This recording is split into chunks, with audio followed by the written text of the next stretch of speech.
Hey guys, how's it going? Just Good Games back with part 2 of my original Sonic games for the Sega Genesis. This is Sonic 2.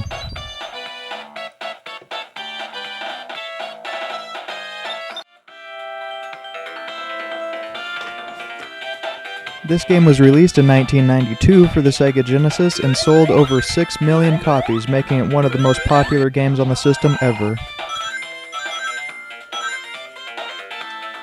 If you don't have a copy of this game, just get on eBay and you can find them. I mean, seriously, they're all over on there for a dime a dozen. I have like 4 or 5 copies, I think.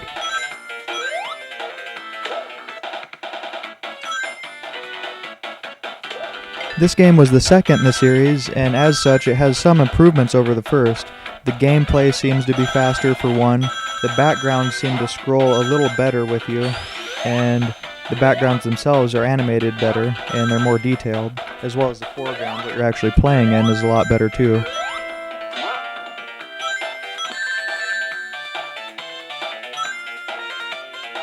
There's also the addition of Tails, which you can see trailing behind me there. He just pretty much does that for the most part, unless you're playing on 2-player. But he's a pretty cool addition. He's just a fox with 2 tails that helps you out in some ways, and also gets killed a lot on 1 player. As with the first Sonic game, this game has a very memorable soundtrack that even if you hadn't played it for 10 or 15 years, like I said before, you'll be able to turn it on and instantly remember the soundtrack. Overall, this game is just a little bit more refined than Sonic 1. It just seems a little bit more polished and a little bit smoother gameplay. The first one was great, but this one I think is just a little bit better in the regards to gameplay.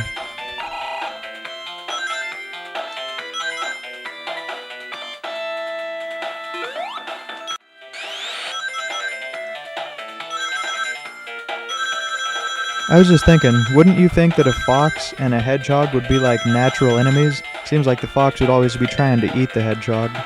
Anyway, I don't know.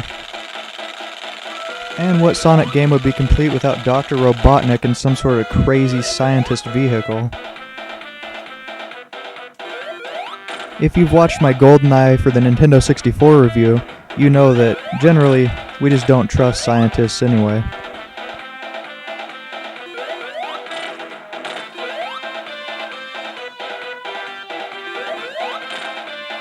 The earlier boss battles in all Sonic games are pretty easy, but they get harder as they go. Like this one's very simple. There we go, he's already dead. I didn't even take a hit.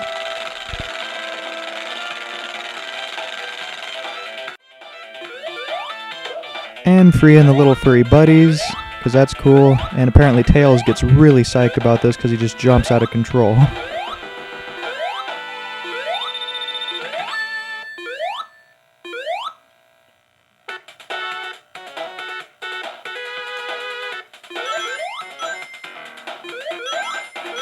The chemical plant level is where you kind of start to really notice the speed difference between Sonic 2 and Sonic 1. It's just smoother, faster, like I said before. It just kind of makes for an overall little bit funner game in my opinion.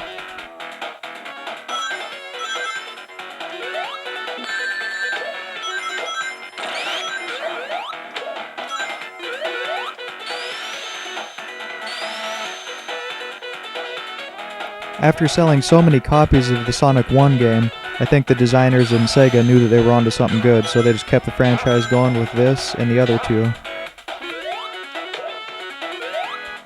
And Sonic really was a good mascot for Sega. I mean, even younger kids who haven't played the original Sega Genesis games and stuff, they know who Sonic is, you know. He's a pretty good mascot, pretty widely known.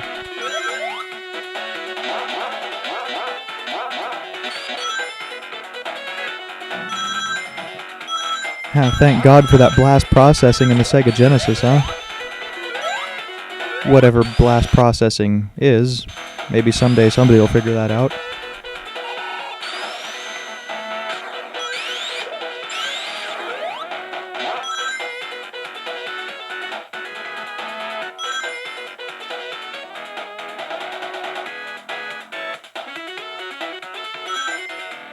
So definitely, if you're a Sega Genesis owner, go ahead and pick this game up. Like I said before, go on eBay. These things are all over the place for very cheap. I mean, like $2 you could pick up a copy of this probably with shipping. I know I have before.